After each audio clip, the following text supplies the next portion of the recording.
I know that I'm not supposed to say this, but I understand why men cheat sometimes when women start having kids. I kind of have an idea. I am 100% sure that you've heard about how having kids changes the dynamics of marriages, you know, your intimacy, your life with your partner, basically how having kids impacts your love life. I know we've all heard about this, but I believe that we do not go in depth. In today's video, we're going to dive deep into the realities, some of the realities of having kids and having a partner and how life really is. Like, it's a lot, and I think that we should talk about it. If this is something you want to discuss about, then please sit back, relax, and let's get this video started.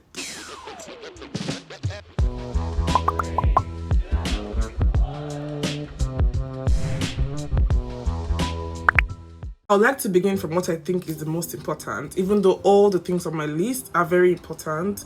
But I'm going to start with the struggle with intimacy. Oh my God, once you start having kids, intimacy is not what it used to be. And really, I don't know why everything about motherhood, life, and love, especially in my community, is something that you just experience as you go. Nobody really prepares you or tells you what it's going to be like. But let me just tell you, in case you do not know, intimacy is never the same when you start having kids. When I had my first child, I would say, okay, it was still, you know, second child, okay, we found our way with it. But the third, so in other words, intimacy gets more difficult the more kids you have. It gets more difficult. And I'm not even talking about sex when I say intimacy. I actually mean, you know, other forms of intimacy. Okay, let me talk about sex. Yeah, with sex it's difficult, yeah? And if you are struggling with sex because of motherhood, parenting, just know that it's okay. You're not alone. You're not alone. It's a struggle that so many parents deal with, even though nobody comes out to talk about it. And that's because there is so much sleepless nights, there's tiredness, there's a long list of things to do on your to-do list. So for women especially, sex is the last thing on our minds. We're not like we're not thinking about it or we do not realize that we have partners. We just have so much to do. We just get tired. We just can't deal, to be honest. So you know, it's something that you have to put in effort to try. But when I was talking about intimacy initially, I actually meant like long hugs, you know, long conversations, you know, when you just put your head on your husband's lap and you guys are just cuddling and talking about the future. The future is already here now. These kids are the future we talked about then. The future is here and the future is getting us so busy that we do not have time to fall sick. We do not have time to fall sick. We do not have time to die. Did you see that video of one woman that a car knocked down and she stood up immediately, got her bicycle and was just driving and was just taking them riding off? And the caption says, when you are too busy to die. Like, she's a mom that has so much to do. We're too busy to die. We're too busy to fall sick. We're too busy to get intimate. And it's quite unfortunate because this actually can destroy your marriage if you are not careful. So because it's a very important part of life for couples, especially for men, you have to try. I know mothers, a lot of times you don't even want to hear about sex. You don't even have time for that. But just try with cuddles, just try with, you know, just appreciate each moment. For me and my husband, any single moment that we have together to have a conversation, every single moment that we have together to just hug. Sometimes we are both overwhelmed, but we do not know. We're just going about busy, doing what we have to do. And we might just meet somewhere in the kitchen or meet somewhere in the living room or in the kids' room and we'll just hug. My husband will just kiss me and say, well done. I know he's not. We'll just encourage ourselves and we'll just kiss each other and we'll just keep going. You know, so those moments are moments that you should actually try to make sure that you have. Just try. Just see these kids in. Just understand that they are going to have their own lives. They're going to live their lives. They're going to probably choose their partners over you sometime in life. And this is not me saying ignore them and their needs. But whilst you are caring for them, do not forget that you have a partner to also cater to emotionally. And this partner is not going to leave you, okay? Your kids are going to leave the house. And if both of you do not know how to live together now, you're not going to know how to live together when the kids leave. So just try as much as you can to, you know, create time. The way I'm saying it, if you don't have kids, you don't understand. If I say create time, be like, create time. Let me tell you, I have 3 kids, okay?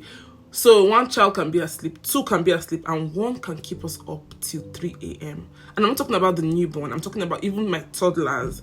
You know, sometimes one of them might fall asleep at the wrong time during the day, so at night it's difficult to sleep.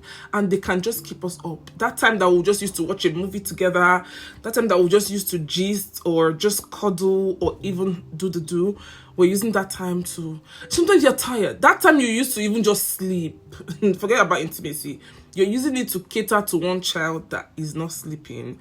So when I say it is difficult, I mean it is very, very difficult. So yeah, intimacy as parents, gosh, you have to be intentional. And for the first time, I know that I'm not supposed to say this, but I understand why men cheat sometimes when women start having kids.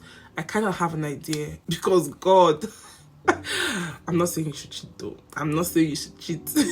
If there is one thing I would tell you parenthood can test, it is your communication.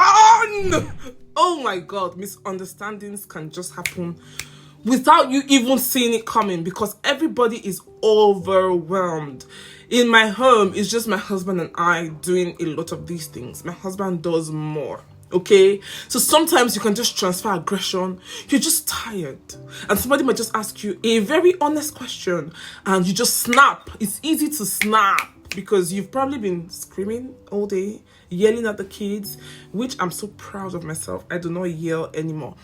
Okay, scratch that. I do not yell as much as I used to, and I'm very happy. I thought it was impossible because every day I wake up, I'll tell myself I want to be a better mother. I don't want to yell. I don't want to be a nag. I want to, you know, parent these kids differently. And the more I tried, the more impossible it was.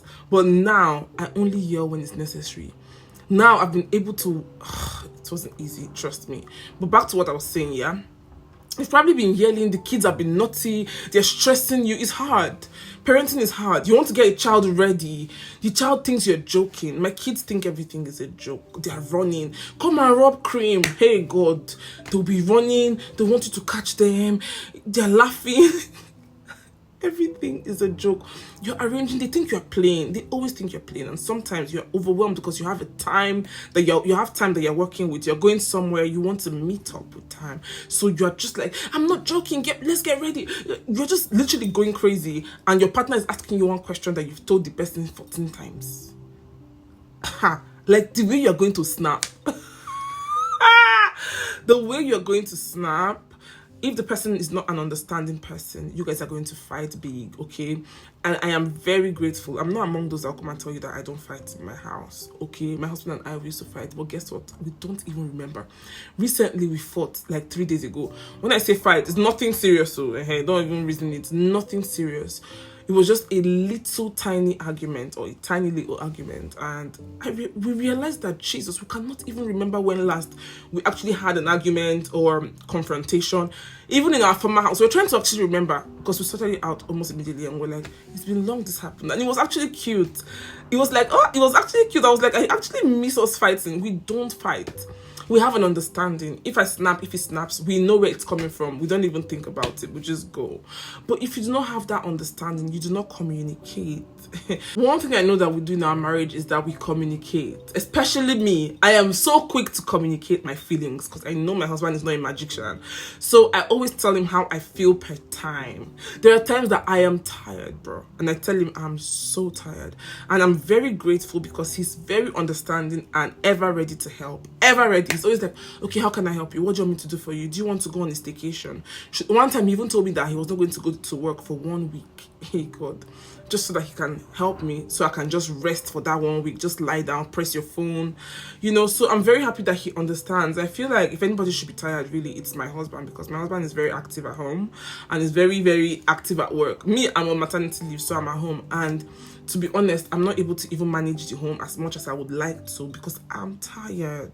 I just had a baby, so I am tired, and I've learned to prioritize my rest. You guys already know this. So, you know, if your communication is not strong, it's going to test your communication. Work on it. Men do not like communicating. My husband do not like, see, anytime I want us to talk about something, he doesn't, he's already done before I begin. But somehow I made it a thing, and now he's so used to it. Now I don't even get to talk too much. Once I just say what I want, he understands. If it's before, I'll be talking, and my husband does not like it. His own is like, go straight to the point, let me know what you want. But me, I will start from Sokoto. Oh, I will not explain when I was a child how one thing happened. So now this one that happened now reminded me of when my father now told me that I'm a fine gay. He'll be like, okay, what are you trying to say? I used to feel like all these backstories, you know, is very important to the point I'm trying to make, you know. So now we've established a strong communication. Now we don't even have time to be honest, to sit down at home and communicate. But what we do is that when my husband is at work, every time he's on break, he would always make out time to talk to me. So you see that during his break, we're even talking about things we ought to have talked about at home. But because we do not have that luxury of time, you know, anytime we can, we just actually talk about it. So it's going to test your communication level, and communication is everything. It's key.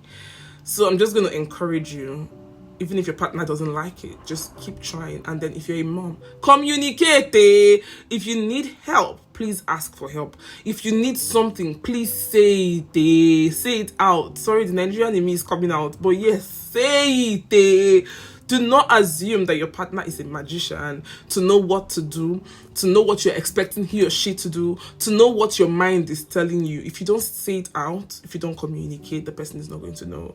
So that is key when parenting, especially with the more kids you have. One other thing is that parenting brings about a shift in roles. So before you became parents, you guys were lovers, you guys were partners. After parenting, or when you become parents rather, you become partners, lovers, and teammates. You guys literally, as a team, you know, when a team is actually, you know, putting heads together to get something done, that's how it is. You guys become teammates. You guys are busy dividing and conquering all the tasks and all the chores. You guys are dividing, conquering, feeding, giving a bath, you know, doing the laundry. It gets really busy. I don't think there's any place as busy as the home front. It can get really, really busy. There's hardly a time to rest. When you now lie down to rest, mommy, I want to poo. When you lie down to rest, you remember that there's something I've not done. Oh, there's something I've not done. So it gets really busy, and the role just switches, you know, shifts, and you guys become something new that you've never been before. You become parents, you become teammates. You guys now have conversations about how you want to raise your kids, how you want to discipline your kids. You guys fail sometimes. For us, sometimes we fail.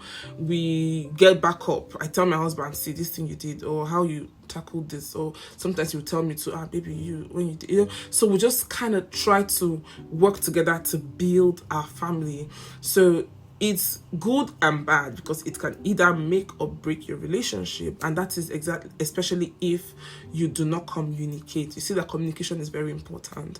So if your partner, if one person gives a lot and does so much, the person can become resentful, really, you know, thinking of feeling like, oh, this person has left me alone. We had these babies together, and now I'm the only one doing all of these. So if you do not communicate, it can actually break you, or it can bring you closer. For my own marriage, it has made us closer more than ever, because we always work together as a team, and that is everything. One quick tip I'm going to say is that regularly check up on each other. Like, ask questions, specific questions. Open up. How is it? How are you finding this? Is there a place you think I can help? Is there something you think I can do that I'm not doing enough? Do you think I'm doing enough? Do you think I can get better? Do you think, you know, just check up on each other. Just be accountable to each other. And, you know, with teamwork, this thing gets easy. It just feels easy, you know. But if you're all alone, isolated, not communicating, are you trying to kill yourself? One other thing, I think people talk about this one, but parenting can bring about a major shift in finance. And this is the last point I'm going to talk about in this video. Before parenting, your partner, especially those living in diaspora, your partner and you, both of you would work. Maybe for most homes, both parties come together, you know, split the funds and everything, the finances. And then babies start coming in, and the woman might not be able to work, or might not be able to work as much as she used to, and it becomes a problem. Why this is not a problem for me in my marriage is that I've never, like, ever since moving to this country, I've never really been how can I say this now? I've never really been the person to really bring funds, because I came in as a student with a baby and then I was pregnant. So there was no time for me to work. My husband did not even want me to work. I was just the one pushing. I want to work. I want to start earning in pounds, you know. And then I only started working properly in July of 2023.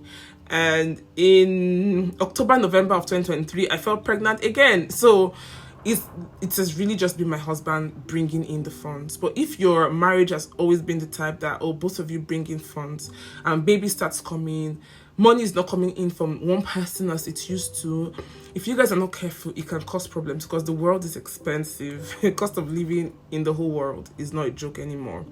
So cutting down on costs or managing on one finance or one and a half, like now I'm on maternity leave, I'm not, see bro, it's been my husband, I'm not gonna lie to you. There are times that, like when I was working, I was very happy to support, you know, I just want to support. I just feel like he's doing a lot for me, he's doing so much for us, you know. But for the most part, you know, that's not the case for me.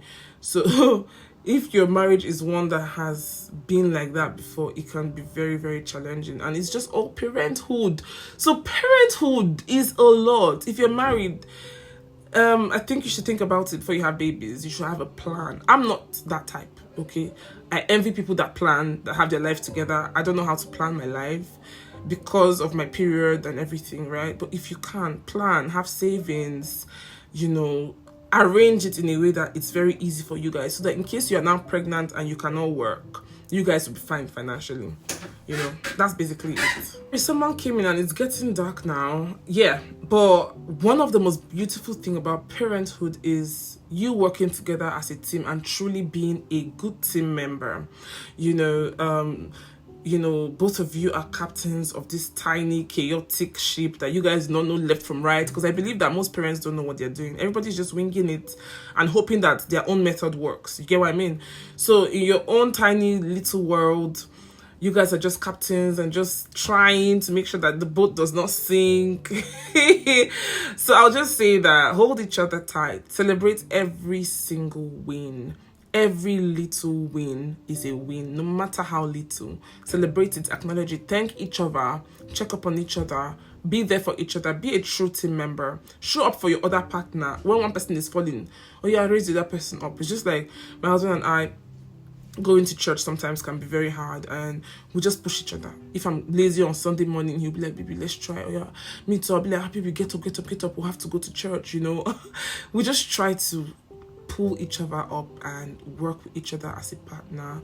And I know that it becomes difficult when one person is not doing, when one person is fucking up. God, I think there is another word. When one person is not being a good team player, it gets very difficult. But yeah, celebrate every win together. A win can be making it through bedtime without tears. Is a win. Hey, times that we'll get our kids to bed early without struggles, guy, it's a win, and we celebrate it. It can be the tiniest thing. Yes, parenting can change your marriage, but it doesn't have to break it. Okay, you guys should just keep talking, keep connecting, keep helping each other, like I said. But before I leave, I would like to ask you, has parenting actually changed your marriage in any way? In what ways would you say parenting has impacted you guys' marriage, your marriage? Good or bad, okay? Be open to share so that you can help somebody else. You can help me just the way I've shared to help you, right? So in what ways would you say parenting or parenthood has impacted your marriage, your relationship, your love life, your intimate life? As much as you can share, please, I would love to know in the comments. And you guys, before you leave, do not forget to give this video a huge thumbs up and share this video with somebody you think would need it. Okay, share. Put the word out there. Put the word of the Lord out there, you guys. And subscribe to this channel if you're not yet a member of this channel. If you love this channel, you love my content, then smash the subscribe button and the notification bell so you can be the first person to know when I post a new video. Thank you guys so much. Thank you so much. I'm going to see you in the next video. Have a beautiful week. Have a beautiful week. Bye, guys. Mwah.